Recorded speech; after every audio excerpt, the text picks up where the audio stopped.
Soul land 3 के last part के and में हमने देखा कि लुओ गुइशिंग की टीम स्थानिक शक्ति के अराजक विस्फोट में पूरी तरह ढह गई और अंत में केवल वू शेदुओ तांग वू लिन की टीम के सामने बची। निर्णायक क्षण में वू सीदुओ ने सेल्फ सोल फ्यूजन स्किल प्रकट कर यांग नियंशिया को पल भर में पराजित कर दिया, जिससे सब स्तब्ध रह गए। तो चलिए वीडियो शुरू करते हैं। वू सीदुओ की सोल फ्यूजन निसंदेह अत्यंत शक्तिशाली थी। केवल एक ही प्रहार में उसने यांग न्यानशिया को पूरी तरह नष्ट कर दिया, उसे प्रकाश के कणों में बदल दिया। भागो! तांग बुलिन ने तुरंत आदेश दिया। गुयुए ने एक पल की भी देरी नहीं की। चांदी जैसी रोशनी चमकी और वो तांग बुलिन को साथ लेकर तुरंत मैदान से बाहर जंगल की गहराइयों में टेलीपोर्ट हो गई। वे पहले भी सोल फ्यूजन स्किल की भयावह शक्ति का स्वाद चख चुके थे। इसे कम आंकने की हिम्मत न करते हुए उन्होंने सावधानी बरतना और पीछे हटना ही बेहतर समझा। हवा में हलचल हुई। अगले ही पल हेल व्हाइट टाइगर वहीं प्रकट हुआ जहां वे अभी खड़े थे। उसके शक्तिशाली पंजे हवा को चीरते हुए गिरे, लेकिन वार खाली गया। मैं हार मानती हूँ, स्यू जियाओयान जमीन पर बैठते हुए दोनों हाथ ऊपर उठाकर चिल्लाई। हेल व्हाइट टाइगर जमीन पर उतरा। अगले ही क्षण उसका शरीर धुंधला पड़ा, मरूड़ खाता हुआ गायब हो गया और उसकी जगह वू सीदुओ खड़ी थी। हालांकि उसका चेहरा पीला पड़ चुका था, फिर भी उसकी पीठ सीधी थी और सिर ऊंचा। उसकी शक्ति ही इस बात का प्रमाण थी कि वो प्रथम वर्ष की सबसे शक्तिशाली छात्रा कहलाने की पूरी हकदार थी। 4 बैंगनी सोल रिंग, 2 मार्शल सोल और एक स्व सोल फ्यूजन स्किल, इन सब के साथ शिखर पर खड़े होने से उसे कोई नहीं रोक सकता था। उसकी सबसे महत्वपूर्ण क्षमता वही सोल फ्यूजन स्किल थी जो दोलो महाद्वीप पर अभूतपूर्व थी। इन्हीं सब कारणों से वो जीनियस यूथ्स रैंकिंग की शीर्ष 10 सूची में स्थान पाने में सफल हुई थी। क्या तुम ठीक हो? स्यू जियाओयान ने पूछा। वू सीदुओ ने मुड़कर उसे ठंडी नज़र से देखा। इस समय मैं बहुत कमज़ोर हूँ, मेरा शरीर खराब हालत में है और मैंने अपनी सोल पावर ज़रूरत से ज़्यादा खर्च कर दी है। अगर हमला करना है तो अभी कर लो, आओ। स्यू जियाओयान ने हाथ हिलाकर बात टाल दी। मैं इतना गिरा हुआ इंसान नहीं हूँ कि तुम्हारी कमज़ोरी का फ़ायदा उठाऊँ। मैंने पहले ही सरेंडर कर दिया है, तो अब मैं तुम्हारी टीम में हूँ। स्यू जियाओयान की मासूम मुस्कान देखकर वू सीदुओ ने भौहें सिकोड़ी, फिर वो ज़मीन पर बैठ गई। तो मेरी रक्षा करना, मैं ध्यान करने जा रही हूँ, ये कहते हुए उसने आंखें बंद कर ली। अब स्यू जियाओयान की बारी थी हक्का बक्का होने की। क्या मेरी एक्टिंग ज्यादा ही अच्छी हो गई? तांग बुलिन और गुयुए पेड़ की छाया में सब देख रहे थे। गुयुए ने भौहें सिकोड़ते हुए कहा, अब हम क्या करेंगे? तांग बुलिन ने कड़वी मुस्कान के साथ उत्तर दिया, जल्दी नहीं है। इतनी बड़ी लड़ाई ने दूसरों का ध्यान जरूर खींचा होगा। मुकाबला अब अंतिम चरण में है। ऐसा मौका कौन छोड़ेगा वू सीदुओ को हराने का? हम यहीं इंतजार करेंगे। उसकी सोल फ्यूजन भले ही शक्तिशाली हो, लेकिन उसमें बहुत सोल पावर खर्च होती है। इस समय वो खतरा नहीं है, तो हम उसे चारे की तरह इस्तेमाल करेंगे। और वैसे भी खुले में ध्यान लगाने का साहस करने का मतलब है कि उसके पास कोई और तुरुप का इक्का जरूर होगा। दूसरों को ढूंढने का जोखिम उठाने से बेहतर है कि यहीं रुके और उसे दूसरों को कमजोर करने दें, फिर हम वार करें। गुयुए ने सिर हिलाया। मैं इंतजार करने को तैयार हूं, लेकिन मैं नहीं चाहती कि कोई उसे परेशान करे। तांग बुलिन चौंक गया। क्यों? गुयुए ने उसकी आंखों में देखते हुए कहा, मैं उससे उसकी पूरी ताकत के साथ द्वंद्व करना चाहती हूँ। तांग बुलिन हंस पड़ा। अरे तुम भी हमेशा की तरह जिद्दी। ठीक है, हम उसकी रक्षा करेंगे जब तक वो ध्यान कर रही है। तुम दोनों का दिल तो बहुत बड़ा है, अगर मैं अभी उसे निपटा दूं तो? शिए अचानक उनके पास प्रकट हुआ। वो पूरी देर उनका चुपचाप पीछा कर रहा था। तांग बुलिन ने सिर हिलाया। नहीं, गुयुए सही कह रही है। अगर हम उसे अभी हरा दें तो क्या वो हार स्वीकार करेगी? बिल्कुल नहीं, और ना ही दूसरे। अगर हम में से किसी को क्लास प्रेसिडेंट बनना है तो हमें अपनी ताकत दिखानी होगी। ये श्रेक है, यहाँ केवल ताकतवरों का स्वागत है। वू सीदुओ एक ऐसी चुनौती है जिसे पार करना ही होगा। फिर वो गुयुए की ओर मुड़ा। लेकिन गुयुए, मुझे तुमसे एक वादा चाहिए। क्या? मैं जानता हूं कि तुम इसे मानना नहीं चाहती, लेकिन सच यही है कि 4 सोल रिंग वाला स्व सोल फ्यूजन रखने वाला सोल मास्टर हमसे ज्यादा शक्तिशाली है। उसे हराना आसान नहीं है, इसलिए हम साथ में लड़ेंगे, ठीक है? गुयुए मुस्कुराई। हमारा विरोधी सिर्फ वही नहीं है। वुलिन, क्या क्लास प्रेसिडेंट बनना तुम्हारे लिए इतना जरूरी है? तांग वुलिन कुछ पल के लिए ठिठक गया। दिल जोर से धड़का, फिर वो मुस्कुराया।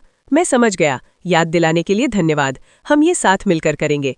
कैप्टन, मुझे इसे बाहर क्यों रखा जा रहा है? शिए ने मुंह फुला दिया। तांग वुलिन ने उसके कान में कुछ फुसफुसाया। शिए ने सोचा, फिर बोला, बात तो सही है, ठीक है, मुझे मंजूर है, बस बाद में मेरी भरपाई करना मत भूलना। वो शरारती हंसी हंस पड़ा। तांग वुलिन ने आंखें घुमा लीं। इसके बिना भी क्या मैं तुम्हारा कर्जदार नहीं हूं? जंगल धीरे धीरे शांत हो गया। तांग वुलिन की उम्मीदों के विपरीत कोई नहीं आया। 12 शेष रह गए हैं। अब अंतिम युद्ध के लिए मैदान छोटा किया जाएगा। शेन यी की आवाज पूरे जंगल में गूंज उठी। दुनिया धुंधली पड़ी, फिर साफ हुई। जब सब कुछ स्थिर हुआ तो तांग वुलिन, वू युए, स्यू जियाओयान और ध्यान में बैठी वूसिदो एक दूसरे के पास खड़े थे। जहां पहले घना जंगल था, अब कम से कम 100 मीटर व्यास का एक खुला मैदान था। न कोई पेड़, न झाड़ियां। हर इंच जमीन ब्लू सिल्वर ग्रास से ढकी थी, मानो वे एक ऊंचे द्वंद्व मंच पर हों। इस क्षेत्र में कुल 12 लोग थे। तांग वुलिन की टीम के 5 सदस्य वूसिदो को शामिल करते हुए एक साथ थे। बाई और इमॉर्टल स्यू यूचेंग की 3 सदस्यों की टीम थी और दाई और 4 लोगों का एक और समूह। हालांकि वे चारों की हालत दयनीय थी। वे खून से लथपथ थे और उनकी सोल पावर की तरंगें लगभग न के बराबर थीं। अब तांग वुलिन समझ गया कि वूसिदो को कोई मारने क्यों नहीं आया। असल में कुल 12 ही बचे थे और उनमें से 1/3 अपनी जान बचाने और सोल पावर पुनः प्राप्त करने में लगे थे। स्थिति समझते ही स्यू यूचेंग सबसे पहले आगे बढ़ा। वो बिजली की तरह उन 4 घायल सोल मास्टरों पर टूट पड़ा। उसके दोनों साथी पल भर में उसके पीछे निकल पड़े। वे पूरी तरह स्वस्थ और सर्वोत्तम स्थिति में थे। उन्होंने घायल समूह पर नहीं, बल्कि तांग वुलिन की टीम से स्यू यूचेंग की रक्षा की स्थिति ले ली। प्रथम वर्ष में कुल 101 छात्र थे, अब केवल 12 बचे थे। ये क्लास प्रेसिडेंट पद के लिए अंतिम युद्ध की पूर्व संध्या थी। तांग वुलिन और उसके साथी शांत रहे, केवल स्यू यूचेंग को आगे बढ़ते देखते रहे।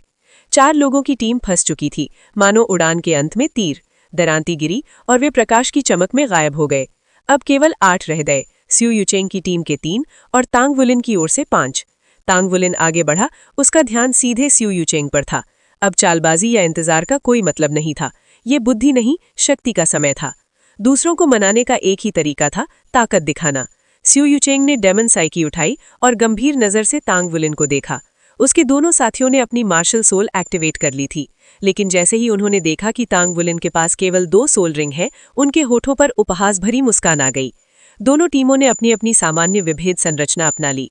पीछे गू युए और स्यू जियाओयान, आगे तांग वुलिन और किनारे से शिए शिए। किसी ने कुछ नहीं कहा, सभी जानते थे यही अंतिम युद्ध है। अपनी सोल पावर बचाकर रखो, तांग वुलिन ने गू युए से कहा। स्यू यूचेंग को मैं संभाल लूंगा। उसके शब्द आत्मविश्वास से भरे थे। पूरे मुकाबले के दौरान तांग वुलिन धैर्यपूर्ण था। साथियों के लिए उसने अपनी पूरी शक्ति नहीं दिखाई और खुद को सर्वोत्तम स्थिति में बनाए रखा। अब उसे खुद को रोकने की जरूरत नहीं थी। वो देखना चाहता था कि कौन ज्यादा ताकतवर है, वो या इमॉर्टल स्यू यूचेंग। वो जानना चाहता था कि एक रैंकधारी वास्तव में कितना शक्तिशाली होता है। पहले गू युए ने उससे पूछा था, क्या क्लास प्रेसिडेंट बनना जरूरी है? क्लास प्रेसिडेंट महत्वपूर्ण था, लेकिन युद्ध के आनंद के सामने वो भी फीका था। स्यू यूचेंग के दोनों धूसर साथी धुंधले पड़े और तेजी से आगे बढ़े। वे फुर्ती प्रकार के सोल मास्टर थे और स्यू यूचेंग निसंदेह आक्रमण प्रकार के सोल मास्टर। तांग वुलिन की आंखों में धधकती हुए ज्वाला को देखकर गू युए अचानक रुक गई। उस आत्मविश्वास ने उसे ये महसूस करा दिया कि वो शू यूचेंग के विरुद्ध तांग वुलिन की लड़ाई में हस्तक्षेप नहीं करना चाहती। 4 सोल रिंग वाले शू यूचेंग से आमने सामने की लड़ाई करना वही था जो तांग वुलिन स्वयं चाहता था। पूरे प्रथम वर्ष में निसंदेह शू यूचेंग की शक्ति केवल वूसिदुओ से ही कम थी। उसकी सामरिक क्षमता भले ही लुओ गुइशिंग जैसी ना हो, लेकिन उसकी व्यक्तिगत शक्ति कहीं अधिक थी। वू झांगकोंग ने उन्हें हमेशा सिखाया था कि केवल सच्चे शक्तिशाली विरोधियों का सामना करके ही वे अपनी पूर्ण क्षमता तक पहुंच सकते हैं। तांग वुलिन के लिए शू यूचेंग एक विशाल चुनौती था और वही चुनौती वो पूरे दिल से चाहता था। गू युए मुड़ी और उसकी दृष्टि बैठे हुए वूसिदुओ पर जा टिकी। वो भी बैठ गई और आंखें बंद कर लीं। वो चाहती थी कि वे दोनों अपने सर्वोत्तम हालात में द्वंद्व करें। जैसे ही तांग वुलिन और गू युए ने अपना निश्चय किया, युद्ध भूमि का वातावरण बदल गया। दोनों ने अंतिम लड़ाई के लिए अपने अपने प्रतिद्वंद्वी चुन लिए थे। हार उनके लिए मायने नहीं रखती थी, बस युद्ध से विकास होना चाहिए था। शिए शिए के चारों ओर एक हल्की सुनहरी आभा फैल गई और एक चमकदार आकृति उसके शरीर से निकलकर एक धूसर प्रतिद्वंद्वी की ओर लपकी। स्पष्ट था कि वो अकेले ही दोनों से लड़ने वाला था। कुछ दूरी पर शू जियाओयान ने अपना स्टाफ ऊंचा उठाया। उसके होंठ मंत्र बुदबुदा रहे थे, पर उसने कोई सोल स्किल नहीं चलाई। इसके बजाय उसने आंखें बंद कर लीं। उसके इरादे किसी को समझ नहीं आ रहे थे। बाईं ओर खड़ा धूसर युवक और भी ठोस हो गया। उसने अपना मार्शल सोल बुलाया। गहरे चांदी रंग के 2 साई, उनकी नुकीली धारें भेदन के लिए और उनके कांटे हथियार फंसाने के लिए उपयुक्त थे। उसने दोनों साई को क्रॉस किया। धातु के टकराने से ऊर्जा का विस्फोट हुआ, जो मिलकर एक धूसर प्रभा मंडल बना और शिए शिए की ओर बढ़ा। ये फुर्ती प्रकार नहीं, बल्कि नियंत्रण प्रकार है। शिए शिए ने तुरंत समझ लिया। टकराव होने ही वाला था। संपर्क से ठीक पहले शीये की आकृति भूत की तरह झिलमिलाई और वो प्रभामंडल की सीमा से बाहर प्रकट हो गया। उसी क्षण उसने लाइट ड्रैगन ब्लेड चलाया जो पल भर में उसकी प्रतिद्वंद्वी की गर्दन तक पहुंच गया। उसने तांग सैंग की गुप्त कला घोस्ट शैडो परप्लेक्सिंग ट्रैक का उपयोग किया था। दूसरे मोर्चे पर भी शीये के क्लोन उसी रहस्यमयी पदचाल से पूरे युद्ध क्षेत्र में चमकते झपकते फिर रहे थे। ऐसे हमले के सामने उनका प्रतिद्वंद्वी कुछ नहीं कर पा रहा था। प्रवेश परीक्षा के बाद एल्डर काई की आलोचनाएं शीये के दिल में गहराई से बस गई थीं। अपनी तीसरी सोल स्किल से वो 6 क्लोन बना सकता था, पर उन्हें पूरी तरह नियंत्रित नहीं कर सकता था। उसकी साधना और आध्यात्मिक शक्ति अभी अपर्याप्त थी। उनकी आलोचना ने उसे सोचने पर मजबूर किया कि क्या ये 6 क्लोन वास्तव में कोई विशेष बात थी।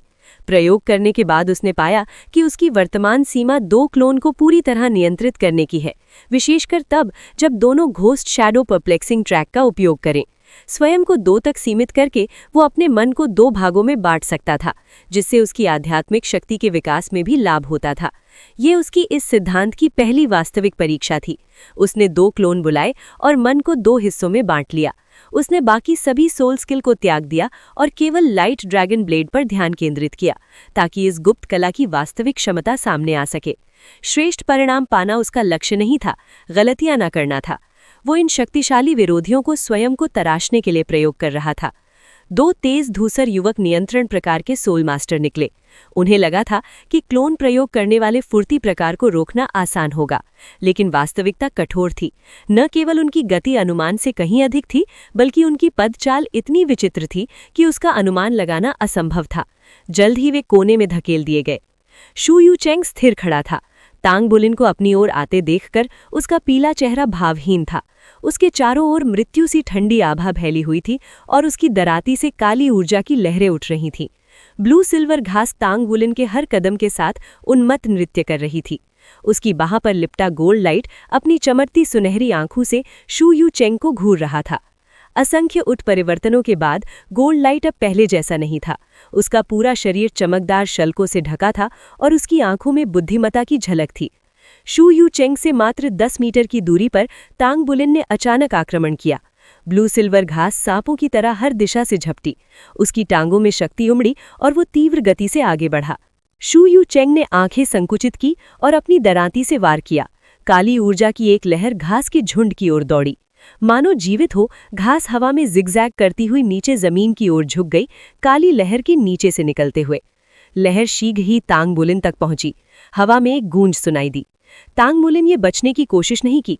सुनहरी रोशनी चमकी, उसका दाहिना हाथ पंजे में बदल गया और उसने लहर को चीर डाला। वो शू यू चेंग की ओर कूद पड़ा।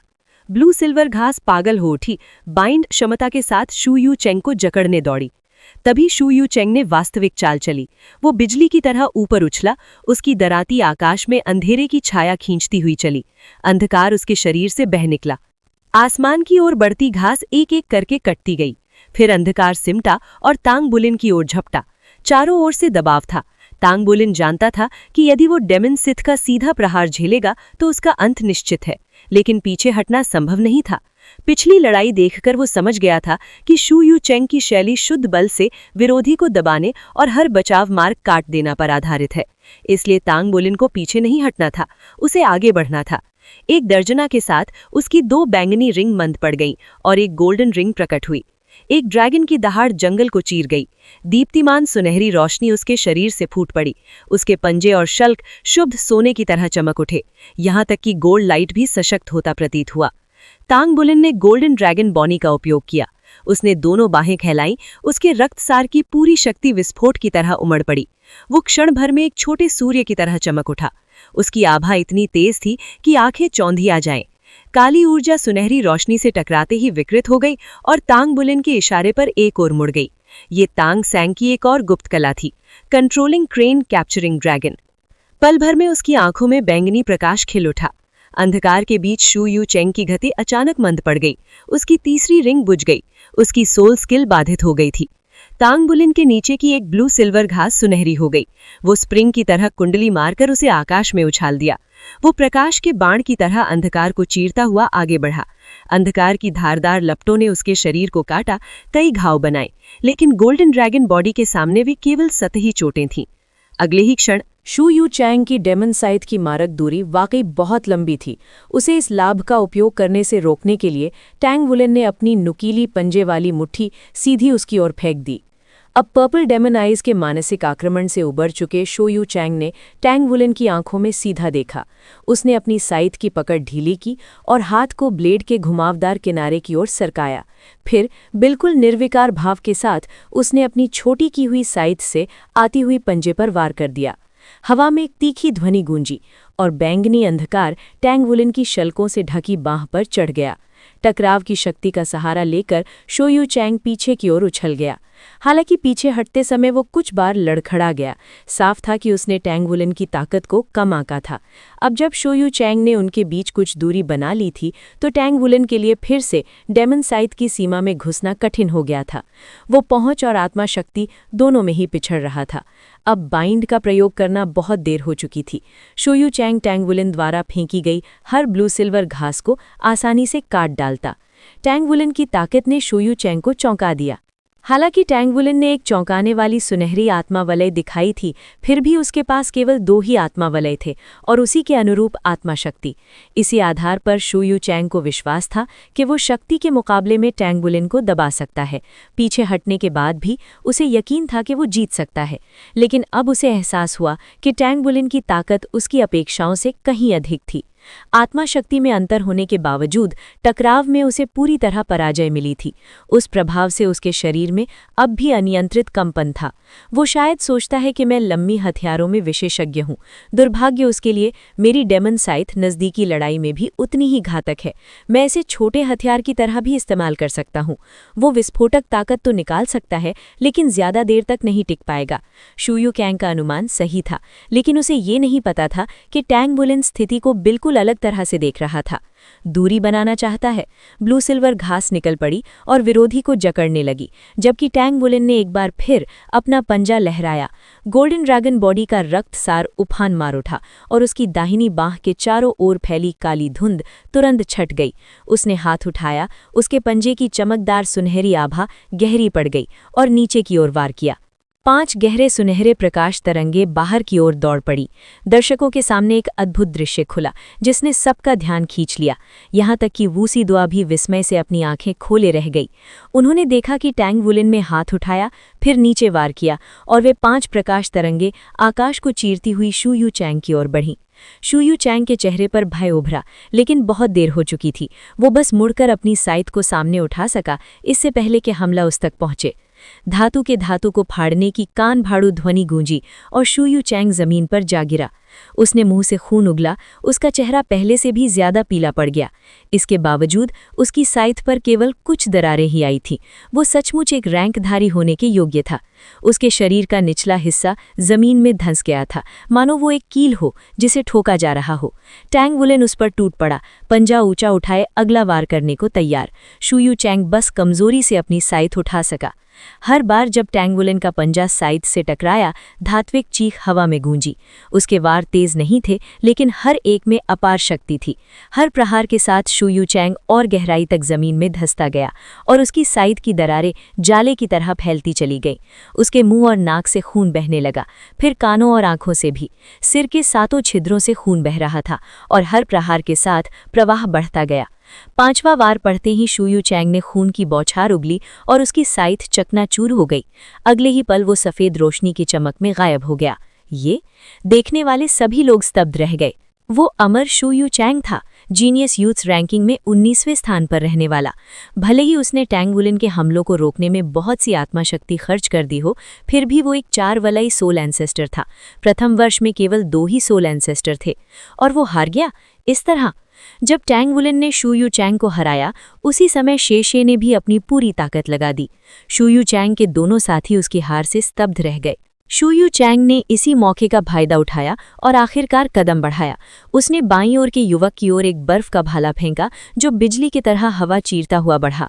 जैसे ही दोनों युवकों ने भाले को देखा, दाहिनी ओर वाले की आंखों में बैंगनी रोशनी चमकी।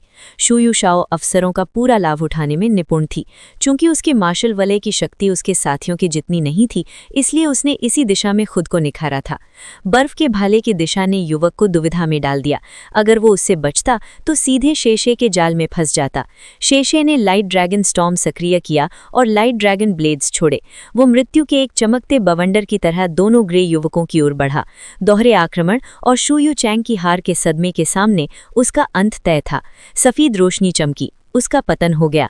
जहां तक आखिरी युवक की बात थी, पर्पल डेमन आइज ने उसे जकड़ लिया। शेशे के एक क्लोन ने तुरंत उसकी गर्दन काट दी। ये सब शेशे की संचित शक्ति और उसकी तीसरी आत्मा कौशल की गहरी समझ के कारण संभव हुआ। शू यू चैंग षड्यंत्रों में निपुण नहीं था। वो अब तक हर लड़ाई में केवल कच्ची ताकत पर भरोसा करता आया था। इसी वजह से उसके दोनों साथी थक गए थे और आसानी से मारे गए। टैंग बुलिन की सुनहरी आभा फीकी पड़ गई जब उसने गोल्डन ड्रैगन बॉडी हटाई। उसका चेहरा कुछ पीला दिख रहा था। शू यू चैंग के साथ उसकी लड़ाई भले ही छोटी थी, लेकिन उसने शुरुआत से ही कुछ भी बचाकर नहीं रखा और अपने एक गुप्त पत्ते का भी इस्तेमाल किया। अंत में शू यू चैंग सदमे से ही हार गया था। टैंग बुलिन को यांग नियानशा का ये मूल्यांकन याद था कि शू यू चैंग का शरीर 1000 वर्षीय आत्मा वलय को संभालने के लिए बहुत कमजोर है। उसकी योजना सरल थी, शुरुआत से ही शू यू चैंग को ताकत से कुचल देना। पूर्ण शक्ति के सामने आत्मशक्ति अधिक होने से कोई फर्क नहीं पड़ता। टैंग बुलिन बस वार करता रहा जब तक उसका शरीर जवाब नहीं दे गया। ये सब गोल्डन ड्रैगन बॉडी की बदौलत संभव था। इस कौशल और इससे मिले शारीरिक सुदृढ़ीकरण के बिना शू यू चैंग को इतनी बुरी तरह दबाना असंभव था। टैंग बुलिन हाँफता हुआ, लेकिन साथ ही उसके होठों पर उज्जवल मुस्कान के साथ अपने साथियों के पास लौटा। अजीब बात यह थी कि शेशे के चेहरे पर जीत की कोई खुशी नहीं थी, बल्कि वो गहरे विचार में डूबा हुआ था। टैंग बुलिन ने उसे परेशान नहीं किया।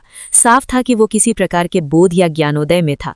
वो सी दुआ अभी भी बैठी हुई थी, लेकिन उसकी आंखों में आग धनक रही थी जब उसने टैंग बुलिन को देखा। उसने हमेशा ये मान लिया था कि टैंग बुलिन यांग नियानशा का अधीनस्थ है। आखिर उसके पास केवल 2 ही आत्मा वलय थे। लोरू गुसिंग की टीम के विरुद्ध लड़ाई में जब उसने वूसी दुआ को बचाया था, तभी वो उस पर गहरी छाप छोड़ चुका था, लेकिन अब वो उसकी स्मृतियों में स्थायी रूप से बस गया था। अब वो समझ पाई कि सुअर बनकर तागर को निगलने का क्या अर्थ है। ये लड़का अपनी असली ताकत छिपाने में कमाल का है। दूसरों का तो नहीं जानती, लेकिन शू यू चैंग के साथ उसकी लड़ाई में दिखाई गई शक्ति यांग नियानशा से कम नहीं थी। कप्तान, शू यू शाओ ने मुस्कुराते हुए कहा। गुयू उठी और उसके पास आ गई। जीनियस यूथ्स रैंकिंग में टॉप 10 में पहुंचने वाली वूसी दुआ की बुद्धिमत्ता पर कोई संदेह नहीं था। उसने तुरंत सब जोड़ लिया और चारों के बीच का संबंध समझ लिया। तो लोरू गुसिंग की टीम की वो लड़की शुरू से ही उसकी साथी थी। आओ। वूसी दुआ उछलकर खड़ी हो गई। उसकी आंखों में ठंडी चमक थी। वो हार मानने को तैयार नहीं थी। 1 बनाम 4 तो क्या हुआ? टैंग बुलिन ने गुयू की ओर देखा। उसने उसकी आंखों में गहराई से झांका। वहां जलती हुई आग ने उसे सब कुछ बता दिया। उसने शू यू शाओ की बाह खींची। हम सिर्फ देखने वाले हैं? शू यू शाओ ने हैरानी से उसे देखा। टैंग बुलिन ने आश्वस्त मुस्कान के साथ कहा, गुयू पर भरोसा रखो। ठीक है। शू यू शाओ ने तुरंत सहमति दी। बड़ी बहन गुयू, शुभकामनाएं। गुयू ने सिर हिलाया और 3 कदम आगे बढ़ी। उसने वूसी दुआ को शांत स्थिर झील जैसे भाव से देखा। 1 बनाम 1। वो सिदुओं ने हैरानी से गुयुए की ओर देखा। वो सच में मुझसे अकेले लड़ना चाहती है? उसे इतना आत्मविश्वास क्यों है? क्या वो सिर्फ सपोर्ट टाइप नहीं है? 1 बनाम 1। गुयुए ने सिर हिलाकर जवाब दिया। ठीक है, वो सिदुओं ने ठंडे स्वर में कहा। उसके पैरों के नीचे से 4 सोल रिंग्स उभरी। उसने हल्के से जमीन पर कदम रखा और उसकी आकृति धुंधली हो गई। फिर वो सीधा गुयुए की ओर झपट पड़ी। एक पल में ही वो गुयुए के पास पहुंच गई।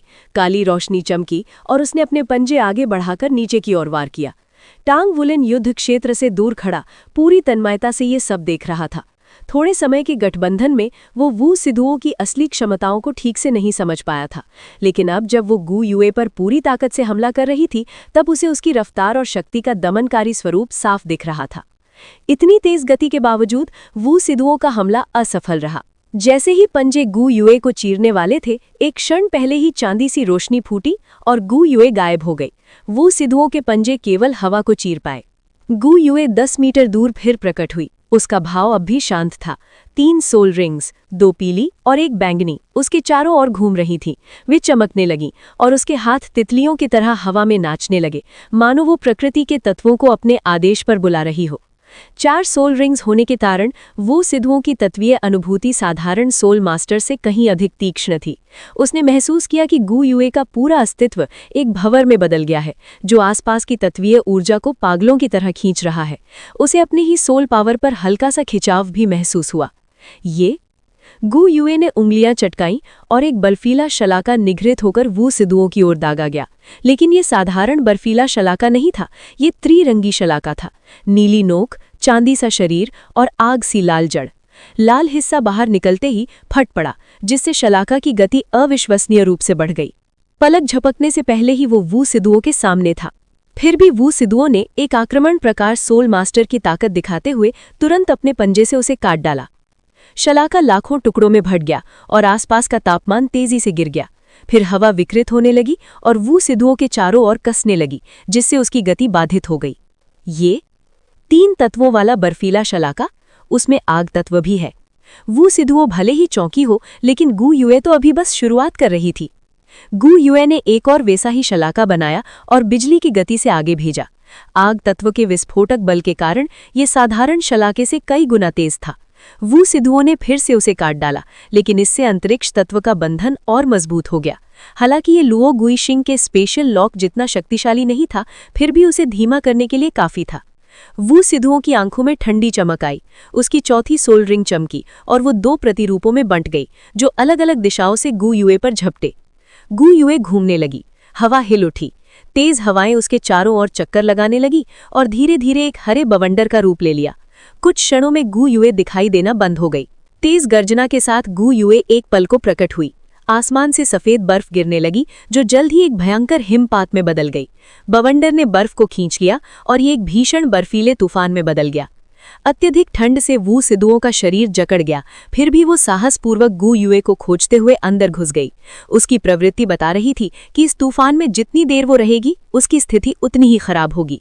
इसकी मार्शल आइल बहुत अजीब है। अब तक कितने तत्व हो गए? जैसे ही उसने गु युए को पाया और हमला करने ही वाली थी, जमीन से मिट्टी की एक दीवार उभर आई। वू सिदुओं ने पूरी ताकत से हमला कर दीवार तोड़ दी। पत्थर चारों ओर उड़ गए, लेकिन गु युए गायब थी।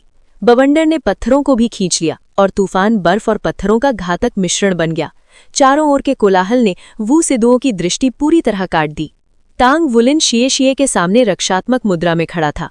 वो तूफान के असर से सतर्क था। गु युए ने अब 3 तत्वों पर नियंत्रण में महारत हासिल कर ली थी और वो विरोधी के हमलों का उपयोग भी तत्वों के संलयन को तेज करने के लिए कर सकती थी, जिससे सोल पावर की बचत होती थी। केवल बवंडर में अधिक विनाशकारी शक्ति नहीं थी, असली खतरा तत्वों के संलयन में था। तूफान की आंख में वू सिदुओं ना तो कुछ देख सकती थी और ना ही गु युए की स्थिति का पता लगा सकती थी। वू सिदुओं की पहली सोल रिंग चमकी और उसने एक दिशा चुनकर जोरदार दौड़ लगाई। मुझे पहले इस तूफान से बाहर निकलना होगा, इतनी बड़ी चीज ज्यादा देर तक नहीं टिक सकती। हेल रश उसका पहला सोल स्किल था। ये क्षणिक रूप से उसकी गति 2 गुनी कर देता था और सामने विस्फोटक हमला करता था, घेराबंदी तोड़ने के लिए आदर्श। साथ ही उसकी सभी सोल रिंग्स पावरफुल बैंगनी थीं। अपने सोल पावर से शरीर की रक्षा करते हुए वो 50 मीटर दूर तक दहाड़ती ठंडी हवाओं को चीरती हुई निकल गई। उसकी दृष्टि साफ हो गई और हवा का दबाव सामान्य हो गया। उसके होंठों पर मुस्कान आ गई। मैं बाहर निकल गई। अचानक उसकी गर्दन के पीछे के रोए खड़े हो गए। रोशनी मुड़ी और अगले ही क्षण वो फिर से तूफान की आंख में थी। इस बार पहले से भी ज्यादा दबाव, मानो तूफान उसे चीर डालना चाहता हो। टांग वुलिन वहीं खड़ा था जहां से वू सिदुओं बाहर निकली थी, इसलिए उसने सब कुछ साफ देखा। वू सिदुओं वास्तव में बाहर निकलने में सफल हो गई थी, लेकिन एक पल बाद गु युए ने उसके पीछे टेलीपोर्ट किया और दोनों को फिर से भीतर ले आई। टांग वुलिन हंस पड़ा।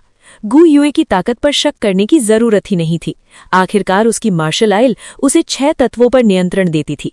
उसकी एकमात्र कमजोरी उसकी विस्फोटक आक्रमण क्षमता की कमी थी। बड़े पैमाने के तत्वीय संलयन हमलों के लिए समय चाहिए था। गु युए के खिलाफ सबसे अच्छी रणनीति यही थी कि तुरंत उस पर टूट पड़ो और लड़ाई को पल भर में खत्म कर दो। जैसे जैसे लड़ाई लंबी खिंचती जाती है, गु युए की स्थिति उतनी ही मजबूत होती जाती है। एलिमेंटल टाइड और एलिमेंटल फ्यूजन जैसी क्षमताओं और प्रकृति की ऊर्जा को बुलाने की योग्यता के कारण वो वास्तव में भयानक बन जाती है। वो सिदुओं की गलती यही थी कि वो गु युए की क्षमताओं की पूरी सीमा नहीं जानती थी। अगर वो जानती तो तुरंत हेल व्हाइट टाइगर का उपयोग कर सकती थी। उस क्षमता से गु युए की टेलीपोर्टेशन भी नहीं बचा पाती। लेकिन अब बहुत देर हो चुकी थी। शायद हेल व्हाइट टाइगर के साथ वो थोड़ी देर और टिक पाती, लेकिन अब युद्ध क्षेत्र पर पूरा नियंत्रण गु युए का था। ऊपर से हेल व्हाइट टाइगर सोल पावर बहुत ज्यादा खपत करता है। अब ये सहनशीलता की लड़ाई थी और नतीजा लगभग तय था। असल में टांग वुलिन का अनुमान थोड़ा गलत था। वो सिदुओं इस समय हेल व्हाइट टाइगर का उपयोग कर ही नहीं सकती थी। हेल व्हाइट टाइगर उसका शक्तिशाली स्व आत्मा संलयन कौशल था, लेकिन दुनिया के नियम निष्पक्ष होते हैं। इतनी शक्ति के साथ कठोर सीमाएं जुड़ी होती हैं। जैसे शू युत्सेंग की डेमन साइथ की शक्ति उसके शरीर को नुकसान पहुंचाती थी, वैसे ही वू सिद्धुओं को हेल व्हाइट टाइगर के बाद 3 दिन का विश्राम चाहिए था। अभी उसका उपयोग असंभव था। वो सिद्धुओं को लगा था कि उसकी आत्मशक्ति सोल पावर इतनी तो बहाल हो चुकी है कि वो गु युए को हरा सके, लेकिन साफ था कि ऐसा नहीं था। सफ़ेद रोशनी की एक चमक में वू सिद्धुओं ने अपना मार्शल सोल बदल लिया।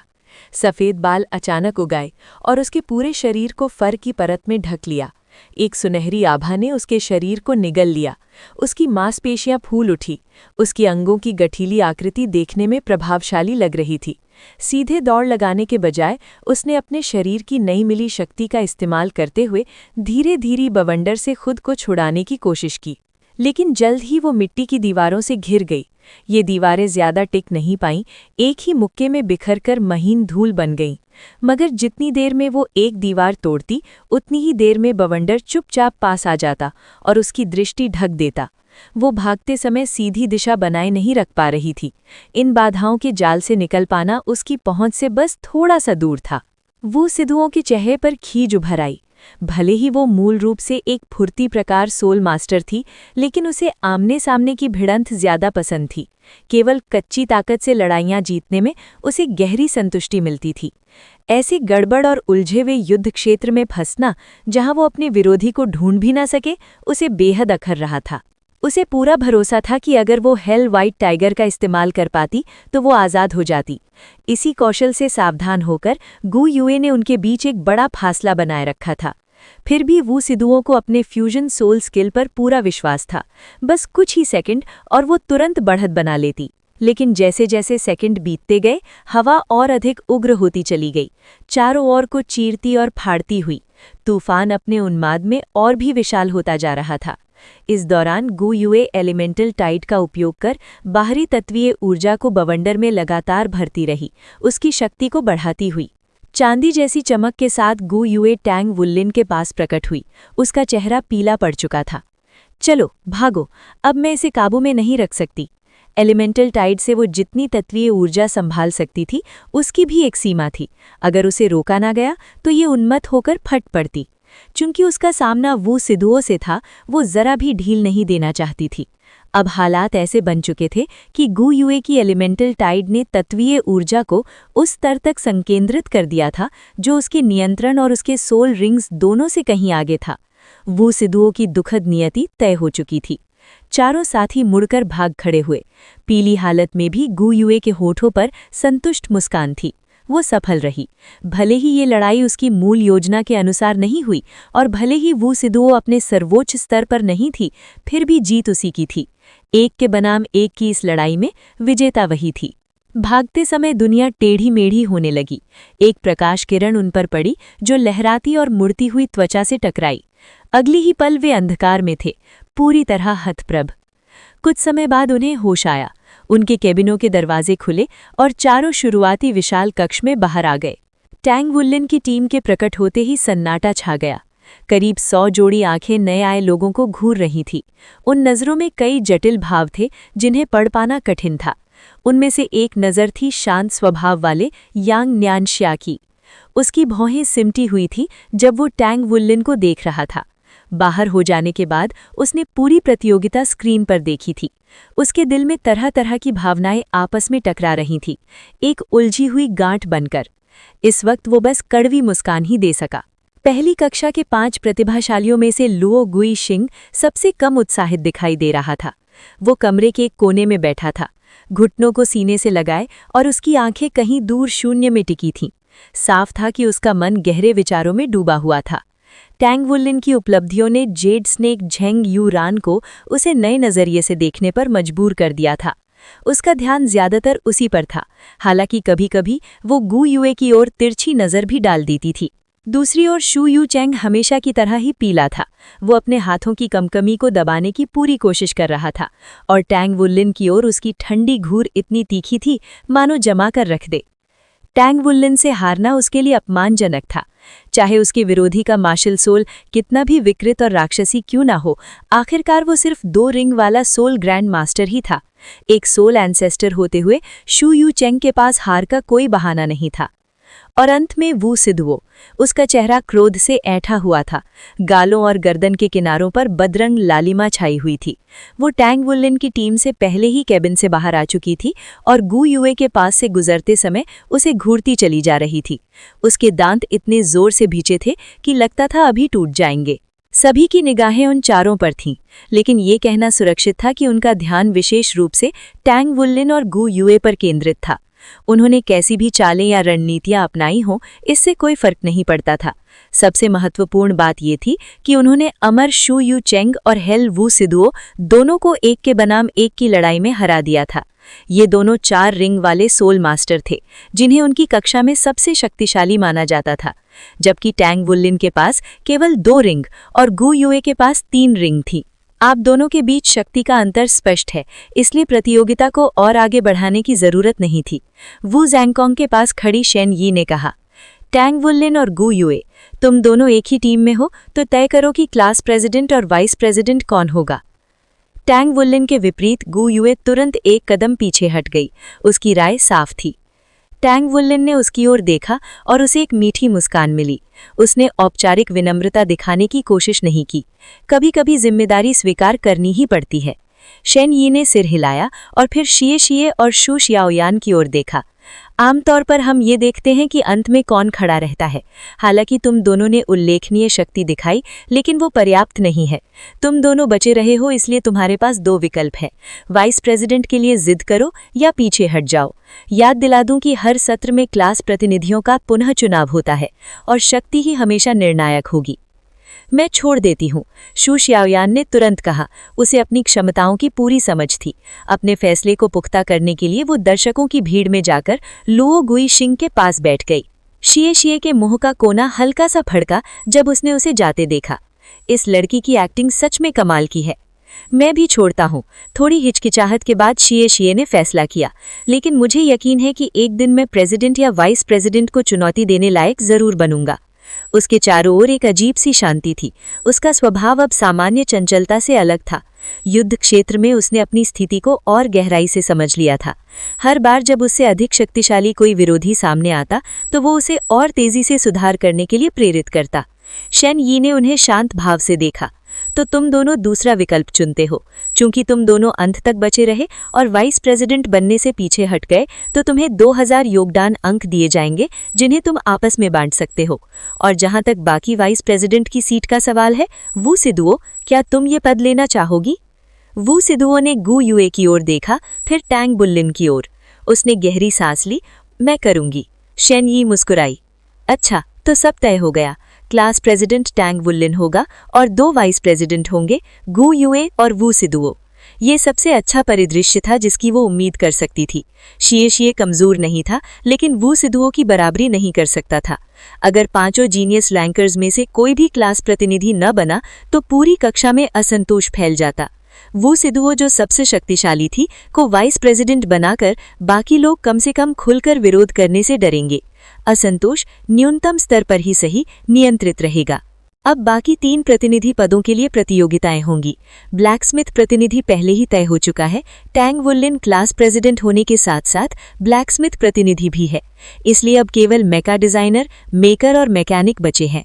अब रैंक 2 या उससे ऊपर के सभी डिजाइनर, मेकर और मैकेनिक आकर पंजीकरण करें। टैंग वुल्लिन ने ये सब शांति से सुना। उसकी देह भाषा पूरी तरह संयमित थी। वो 7 में से 2 प्रतिनिधि पदों पर काबिज था। अब उसकी क्लास में स्थिति मजबूत हो चुकी थी। इसके अलावा इस अध्यक्षता की लड़ाई ने उसे अपने सहपाठियों को और गहराई से समझने का अवसर दिया था। गू युए उसके पास से हटकर पंजीकरण करने चली गई। क्या वो डिजाइनर प्रतिनिधि बनना चाहती है? थोड़ी ही देर में वू सिदुओ, लुओ गुइशिंग और शू यू चेंग भी पंजीकरण करने चले गए। जीनियस यूथ रैंकिंग के सदस्य होने के नाते वे न सिर्फ शक्तिशाली थे, बल्कि अपने अपने पेशों में भी निपुण थे। केवल यांग न्यानशिया ही स्थिर खड़ा रहा। उसने टैंग वुल्लिन की ओर एक अटपटी मुस्कान फेंकी। जूनियर भाई, तुम तो लो प्रोफाइल रखने में माहिर हो। टैंग वुल्लिन मुस्कुराया। बस किस्मत थी। अगर शू यूचेंग इतना थका हुआ ना होता तो मुझे नहीं लगता कि मैं जीत पाता। यांग न्यानशिया ने सिर हिलाया। तुम इस बारे में इतने निश्चित नहीं हो। जो लोग पेशेवर प्रतियोगिताओं में हिस्सा नहीं ले रहे हैं वे जा सकते हैं। क्लास समाप्त, कल फिर यहीं मिलेंगे, शेन यी ने घोषणा की। यांग न्यानशिया हंस पड़ा। तो चलो ओ महान क्लास प्रेसिडेंट, आगे मेरा ख्याल रखना। टैंग वुल्लिन ने बेबस सी मुस्कान दी। एक दूसरे का ख्याल रखेंगे। टैंग वुल्लिन समझता था कि क्लास प्रेसिडेंट के रूप में अपने सहपाठियों की स्वीकृति पाना कितना महत्वपूर्ण है, लेकिन ये एक क्रमिक प्रक्रिया थी, जबरदस्ती से नहीं बल्कि धीरे धीरे मन जीतकर। फिलहाल वो धैर्य से आगे बढ़ेगा।